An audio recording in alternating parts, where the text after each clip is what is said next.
السلام علیکم ورحمۃ اللہ وبرکاتہ۔ الحمدللہ رب العالمین والصلاة والسلام علی سید الانبیاء والمرسلین وعلی آلہ وصحابہ اجمعین، اما بعد، اعوذ باللہ من الشیطان الرجیم، بسم اللہ الرحمن الرحیم۔ وترکنا علیہ فی الآخرین، صدق اللہ مولانا العظیم۔ بارگاہ بکس پناہ میں ہدیہ درود پیش فرمائے۔ اللہم صلی علی سیدنا و مولانا محمد مبارک وسلم، صلاۃ و سلاما علیک یا رسول اللہ صلی اللہ تعالی علیہ وسلم۔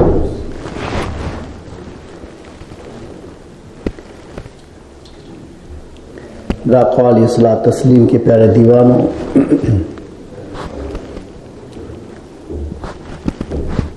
رمضان کے مہینے کے بعد میں جو شوال کا مہینہ شروع ہوتا ہے، تو شوال، ذی القعدہ اور ذی الحجہ، ان تینوں کو حج کے مہینے کہے جاتے ہیں۔ یعنی اگر کوئی آدمی حج کا احرام باندھنا چاہتا ہے تو وہ شوال ہی سے حج کے احرام میں آ سکتا ہے، بلکہ اس کے لیے ٹائم بہت لمبا ہوگا، اس کو پابندیاں بہت کرنی پڑے گی، لیکن وہ حج کے احرام میں آنا چاہے تو شوال ہی سے وہ حج کے احرام میں آ سکتا ہے، اس لیے کہ شوال، ذی القعدہ اور ذی الحجہ کے جو 10 دن ہیں وہ ٹوٹل ملا کر کے 70 ڈیز جو ہیں وہ حج کے دن مانے جاتے ہیں۔ اس وجہ سے جو لوگ رمضان کے مہینے میں عمرہ کے لیے جاتے ہیں اور انہوں نے اپنا حج نہیں کیا رہتا، یعنی فرض حج ابھی ان کا باقی ہوتا ہے، انہوں نے کیا نہیں ہوتا ہے، اور وہ مکہ میں عید کر کے آتے ہیں، تو شوال کی پہلی تاریخ یہ حج کا مہینہ شروع ہو جاتا ہے، تو جن لوگوں نے حج فرض ادا نہ کیا ہو ان لوگوں کے اوپر اسی سال حج کرنا فرض ہو جاتا ہے، چونکہ حج کا مہینہ شروع ہے اور وہ حرم کے اندر ہے، اب اس کے لیے کوئی چوائس نہیں ہے کہ وہ نکل سکے۔ اگر وہ واپس آ رہا ہے تب بھی اس کو جانا ہی پڑے گا، اور اب اس کی فرضیت کبھی ساقط نہیں ہو سکتی، یعنی یہاں آنے کے بعد میں غریب ہو گیا، کوئی پرابلم آ گیا جس کی وجہ سے اب پیسے نہیں ہیں، حج نہیں کر سکتا، پھر بھی اس کے اوپر حج کی فرضیت اب ساقط نہیں ہو سکتی، اس کو کرنا ہی پڑے گا، چونکہ وہ حج کا مہینہ شروع ہوا اس وقت وہاں موجود تھا اور اس کے بعد بھی نکل آیا ہے۔ ہاں، جنہوں نے اپنا حج فرض ادا کر لیا ہو ان کے لیے اسلام میں پھر کوئی پابندی نہیں رہتی ہے، جب ایک ہی مرتبہ حج اللہ نے فرض کیا ہے تو دوسری مرتبہ کوئی آدمی وہاں رہے بھی حج کے ایام میں بھی اور حج نہ کرے تو اس کے اوپر کوئی بات نہیں، جیسے مکہ میں رہنے والے وہیں رہتے ہیں تو کیا ہر سال حج کرتے ہیں؟ نہیں کرتے ہیں۔ تو یہ مسئلہ ان لوگوں کو یاد رکھنے کی ضرورت ہے کہ جو حج فرض ادا نہیں کیے ہیں اور عید کا دن انہوں نے وہاں گزارا ہے، جتنا بن سکے ان کو جلدی سے حج فرض ادا کر لینا چاہیے۔ کچھ لوگ بہت سارے معاملات میں ایسا ہے کہ جس میں اسلام نے کچھ وسعت رکھی ہے ٹائم کے حساب سے، تو اس میں لوگ اپنے حساب سے بہت سارے غلط فیصلے لیتے ہیں، اور پھر کبھی ایسا ہوتا ہے کہ اس کا انجام اچھا نہیں رہتا ہے، آدمی پرابلم میں چلا جاتا ہے۔ اس میں ایک تو حج ہے کہ حج زندگی میں ایک مرتبہ فرض ہے کہ آپ کے پاس میں اتنا پیسہ آیا کہ آپ وہاں جا سکے، واپس آ سکے، اخراجات پورے کر سکے، تو آپ کے اوپر حج فرض ہو جاتا ہے۔ آپ نے نہیں کیا اور باقی چلتا رہا کہ چلو یار ابھی کون سی عمر ہوئی ہے، پھر کر لیں گے، پھر کر لیں گے، اور عمر اللہ کے نزدیک تو فکس ہے، اپنے یہاں تو ہے نہیں، ہم لوگ تو جانتے نہیں کہ کس کو کب مرنا ہے، کسی کو کچھ معلوم ہی نہیں ہے، بیٹا پہلے مر جائے، باپ بعد میں بھی مر سکتا ہے، تو ایسی کوئی ضروری بات نہیں ہے۔ اللہ نے اس مسئلے کو اتنا ہم لوگوں کے لیے الجھا دیا ہے کہ ہم اس میں کوئی ڈیسیزن لے ہی نہیں سکتے ہیں۔ کبھی بچہ بھی مرتا ہے، کبھی جوان بھی مرتا ہے، کبھی بوڑھا بھی مرتا ہے، کبھی بیماریوں سے مرتا ہے، کبھی بغیر بیماری کے مرتا ہے، کبھی ایکسیڈنٹ سے مرتا ہے۔ کسی نہ کسی طرح سے جو آپ کی موت لکھی ہے وہ اسی ٹائم پر آنی ہے، اس میں ایک لمحہ بھی آگے پیچھے ہونا نہیں ہے۔ اس وجہ سے جو محتاط علماء اور محتاط فقہا ہیں انہوں نے تو کہہ دیا کہ بھئی آپ پر حج فرض ہو گیا تو اب ڈیلے کرنا آپ کے لیے جائز ہی نہیں ہے، آپ کو بس کرنا ہی ہوگا، جاؤ اور حج کر کے آؤ تاکہ فرض ادا ہو جائے۔ کچھ فقہا کہتے بھئی اسلام نے کسی چیز کو یعنی ہمارے لیے ایسا معین نہ کر دیا ہو کہ ابھی کا ابھی جانا ہو، اس میں ٹائم لیمٹ اسلام نے نہ رکھی ہو تو ہم اپنی طرف سے مقرر نہیں کر سکتے۔ تو ان لوگوں نے کہا کہ وہ جب کرے گا حج ادا ہی ہوگا، لیکن جلدی کر لے تو بہتر ہے، اور ڈیلے کرے گا تو وہ لوگ کوئی پرابلم میں نہیں رکھیں گے۔ اور باقی علماء ہیں جو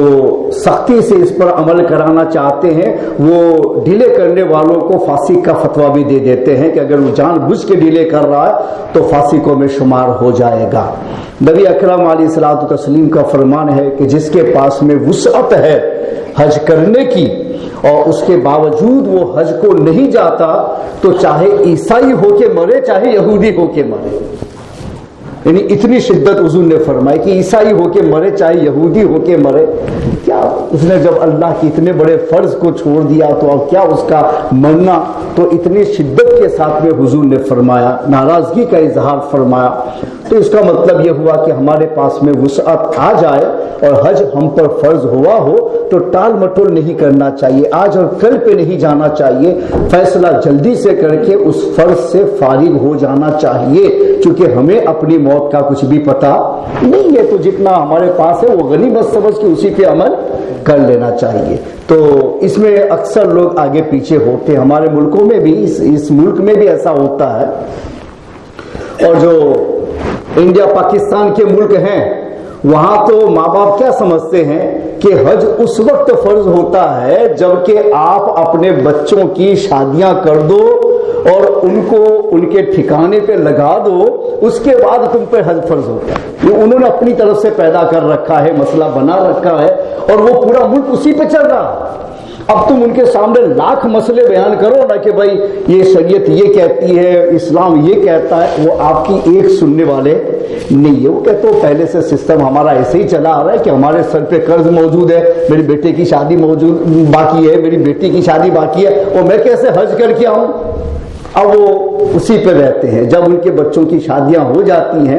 اس کے بعد میں اگر زندہ رہا تو حج کے لیے جاتا ہے، تو ایسی عمر میں جاتا ہے کہ بیچارہ چل بھی نہیں پاتا ہے، ویل چیئر کے اندر دوسروں کو دھکا لگا کر کے اس کو ہر کام کرانا پڑتا ہے، کہ ایک غلط مینٹالٹی جو دماغ میں بیٹھ جاتی ہے نا، تو اس کی وجہ سے بہت نقصان پورے ماحول کو ہوتا ہے۔ اس وجہ سے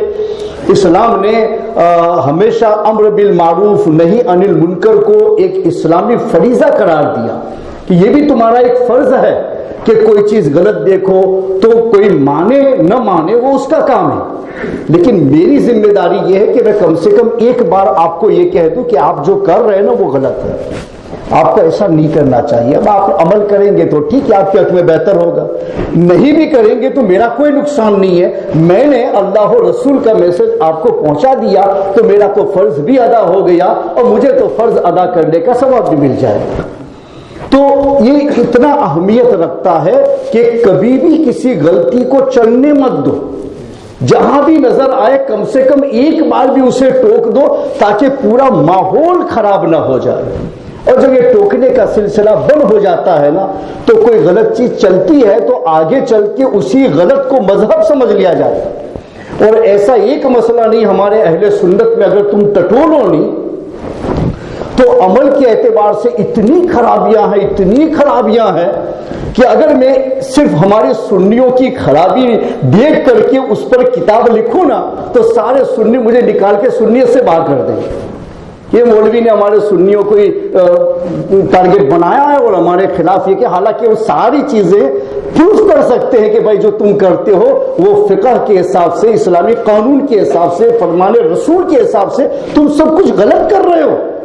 مگر پھر بھی نہیں مانیں گے، سنیت سے نکال دیں گے۔ مطلب اس کا مطلب کیا ہوا کہ لوگوں نے اپنی سنیت الگ بنائی ہے جس کو وہ سمجھ رہے ہیں قانون میں جو سنیت ہے وہ اس کا پتہ ان کو نہیں ہے، اس لیے وہ قانون پہ نہیں آ سکتے ہیں، وہ اپنی ہی ضد پر جائیں گے۔ اس وجہ سے ہمارے سنیوں کی آج تک اصلاح نہیں ہو سکی، حالانکہ بہت ساری خرابیاں ایسی ہیں